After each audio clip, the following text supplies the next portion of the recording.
नमस्कार। इस special investigative explainer में आप सभी का स्वागत है। आज हम एक बेहद ही कॉम्प्लेक्स केस फाइल ओपन करने जा रहे हैं, बिल्कुल एक फॉरेंसिक ब्रीफिंग की तरह।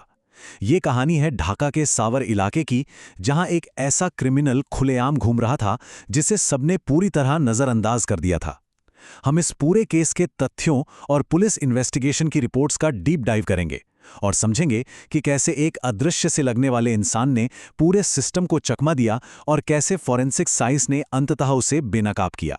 तो चलिए सीधा मुद्दे पर आते हैं। हमारी इस ब्रीफिंग के मेन पॉइंट्स होंगे घटना की रिपोर्ट, क्राइम्स का पूरा टाइमलाइन, शिकार हुए लोगों का एनालिसिस, फॉरेंसिक और बायोमेट्रिक ब्रेक थ्रू, अपराधी की साइकोलॉजिकल प्रोफाइल और आखिर में इन्वेस्टिगेशन का कंक्लूजन। शुरुआत करते हैं हमारे पहले हिस्से से, यानी इंसिडेंट रिपोर्ट। बात है 18 जनवरी 2026 की एक खौफनाक सुबह की। सावर मॉडल पुलिस स्टेशन के इमरजेंसी नंबर पर अचानक एक कॉल आती है। म्यूनिसिपल कम्युनिटी सेंटर के बाथरूम में 2 शव बरामद हुए थे, एक 25 साल का युवक और एक 13 साल की बच्ची जिसका नाम तानिया अख्तर था। ये डिस्कवरी अपने आप में बहुत ज़्यादा शॉकिंग थी, क्योंकि ठीक एक दिन पहले ही वहाँ पूरी चेकिंग हुई थी। तो आखिर एक रात में वहाँ ऐसा क्या हो गया? जांच शुरू हुई तो एक बड़ा अजीब सा सस्पेक्ट पुलिस के राडार पर आया। जरा सोचिए, एक ऐसा शख्स जिसे आसपास के लोग बस एक पागल और बेघर इंसान समझकर छोड़ देते थे। ये शख्स मॉडल मस्जिद के पास घूमता था, अजीब हरकतें करता था, कभी पुलिस की यूनिफॉर्म पहन लेता तो कभी बिना कपड़ों के ही निकल पड़ता। लोग या तो उससे घिन खाते थे या फिर तरस खाकर उसे खाना दे देते थे। लेकिन असल में ये उसका बहुत ही चालाकी से बुना हुआ भेष था। वो एक अस्थिर और नामहीन इंसान बनकर दिन के उजाले में सबके सामने खुद को छिपा रहा था। लेकिन यहाँ एक बहुत बड़ा ट्विस्ट है। ये कोई पागलपन में उठाया गया कदम नहीं था। ये एक बेहद कैलकुलेटेड और टैक्टिकल शिफ्ट था। जैसे ही पहले शिकार की बॉडी मिली, इस शख्स ने तुरंत अपना बेस मॉडल मस्जिद से हटाकर म्यूनिसिपल कम्युनिटी सेंटर कर लिया। ये कोई रैंडम डिसीजन नहीं था, बल्कि पुलिस की नज़रों से बचने के लिए एक पूरी सोची समझी रणनीति थी। अब बढ़ते हैं दूसरे हिस्से की तरफ। चलिए देखते हैं कि ये पूरा मामला एस्केलेट कैसे हुआ। इस टाइमलाइन को जरा क्लिनिकली एनालाइज करते हैं। 4 जुलाई 2025 को 75 साल की एक महिला का शव मिलता है। फिर 29 अगस्त को एक 30 साल के पुरुष का। फिर 11 अक्टूबर को एक 30 साल की महिला का। दिसंबर में जब पुलिस सर्वेलेंस बढ़ने लगा तो ये सस्पेक्ट कुछ समय के लिए अपने गांव भाग गया। लेकिन उसी महीने एक 35 साल के शख्स की आग से जली हुई बॉडी मिलती है और अंततः 18 जनवरी 2026 को आखिरी 2 विक्टिम्स। पैटर्न देख रहे हैं आप? हर गुजरते महीने के साथ वायलेंस का लेवल लगातार बढ़ता जा रहा था। अब आते हैं हमारे तीसरे पॉइंट पर, विक्टिमोलॉजी, यानी जिन लोगों को टारगेट किया गया उनमें आखिर क्या समानताएं थीं। अगर हम इन आंकड़ों पर गौर करें तो पैटर्न एकदम ब्रिलियंटली क्लियर हो जाता है। मौत का कारण देखिए, शुरुआत दम घुटने से हुई, फिर धारदार हथियारों का इस्तेमाल हुआ और फिर आग से जलाना। हिंसा लगातार खतरनाक रूप ले रही थी। और हां, लोकेशन पर भी ध्यान दीजिए। पहले शिकार के बाद से वो क्रिमिनल पूरी तरह से कम्युनिटी सेंटर पर फिक्स्ड हो गया था। ये जगह उसका प्राइम टारगेट बन चुकी थी। लेकिन इन सभी मामलों में एक चीज कॉमन थी जो सच में बहुत डिस्टर्बिंग है। अपराधी ने जानबूझकर उन लोगों को चुना जो सोसाइटी के हाशिए पर थे, बेघर थे, जिनका अपना कोई परिवार नहीं था। कोई ऐसी फैमिली नहीं थी जो पुलिस या सिस्टम पर प्रेशर बना सके। और यही कारण था कि इस केस को सॉल्व होने में इतना लंबा वक्त लग गया। यह साफ दिखाता है कि समाज के सबसे अदृश्य लोगों को चुनना उसकी प्लानिंग का एक अहम हिस्सा था।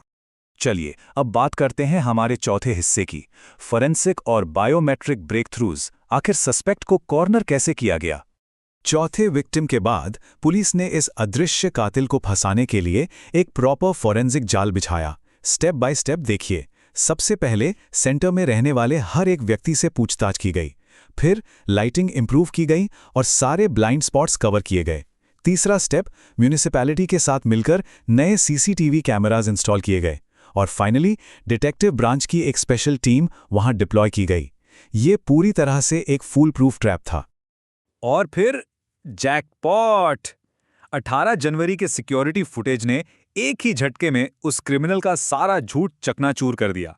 कैमरे में वो साफ साफ उस नाबालिग बच्ची की बॉडी को अपने कंधे पर ले जाते हुए रिकॉर्ड हो गया। वो सीधे तौर पर एविडेंस डिस्ट्रॉय करने की कोशिश कर रहा था। ये उसकी सबसे बड़ी सामरिक गलती थी जिसने केस में उसका इन्वॉल्वमेंट पूरी तरह से कंफर्म कर दिया। अब जो चीज यहां सबसे ज्यादा इंटरेस्टिंग है वो है ये कंपैरिजन। एक तरफ था उसका बनाया हुआ पब्लिक डिस्गाइज, मसीहुर रहमान खान सम्राट, एक ऐसा बेघर शख्स जिसके पास कोई आईडी नहीं थी और जिसने पुलिस को चकमा देने के लिए एक लोकल काउंसलर का नाम चुरा लिया था।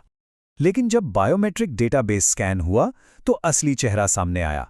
वो कोई सम्राट नहीं बल्कि सबूत शेख था, मुंशीगंज का एक क्रिमिनल जिसका भारी नशे का और एक लंबा चौड़ा आपराधिक रिकॉर्ड था।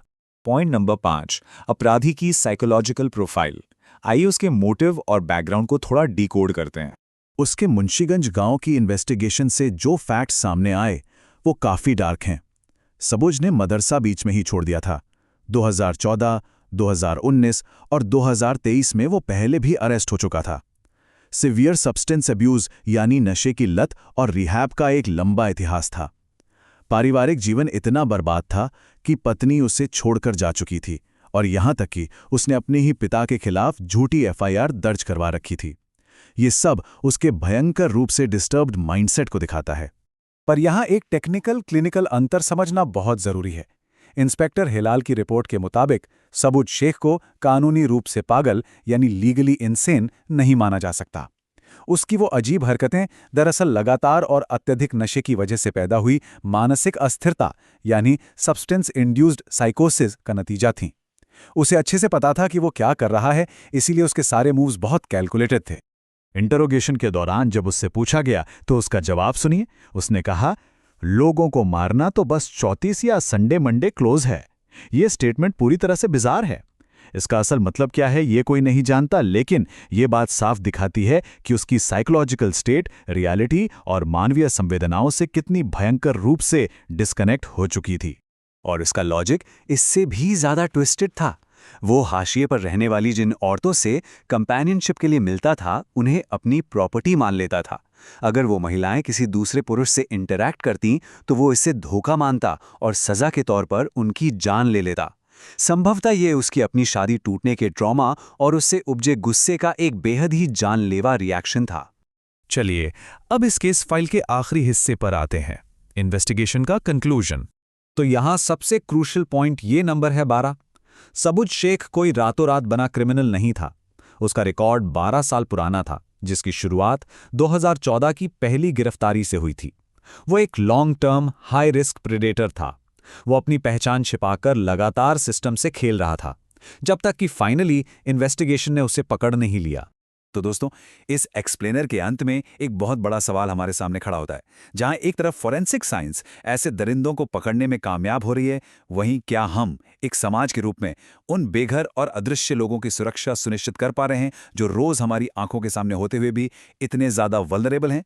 इस इन्वेस्टिगेटिव एनालिसिस से जुड़ने के लिए आपका बहुत बहुत शुक्रिया। इस सवाल पर विचार जरूर कीजिएगा।